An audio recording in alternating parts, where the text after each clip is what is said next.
ఇక నగదు వివాదంలో ఢిల్లీ హైకోర్టు న్యాయమూర్తి జస్టిస్ యశ్వంత్ వర్మపై ఎఫ్ఐఆర్ నమోదు చేయాలని కోరుతూ సుప్రీంకోర్టులో పిటిషన్ దాఖలైంది. ఈ పిటిషన్ను నేడు ధర్మాసనం విచారించనుంది. ఇక యశ్వంత్ వర్మపై ఎఫ్ఐఆర్ నమోదు చేయాలని కోరుతూ మాథ్యూస్ నెడ్యుంపారా అనే వ్యక్తి పిటిషన్ దాఖలు చేశారు. ఈ పిటిషన్పై జస్టిస్ అభయ్ ఎస్ అలాగే జస్టిస్ ఉజ్జల్ భయాన్ విచారణ చేపట్టనున్నారు.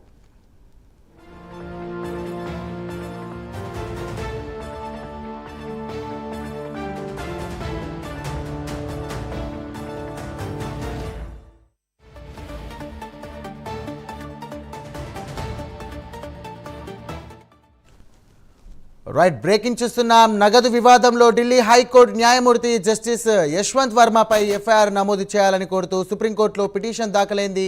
ఈ పిటిషన్ను నేడు ధర్మాసనం విచారించనుంది. ఇక యశ్వంత్ వర్మపై ఎఫ్ఐఆర్ నమోదు చేయాలని కోరుతూ మాథ్యూస్ నెడ్యుంపారా అనే వ్యక్తి పిటిషన్ దాఖలు చేశారు. ఈ పిటిషన్పై justice Abhay S Oka, justice Ujjal Bhuyan విచారణ చేపట్టనున్నారు.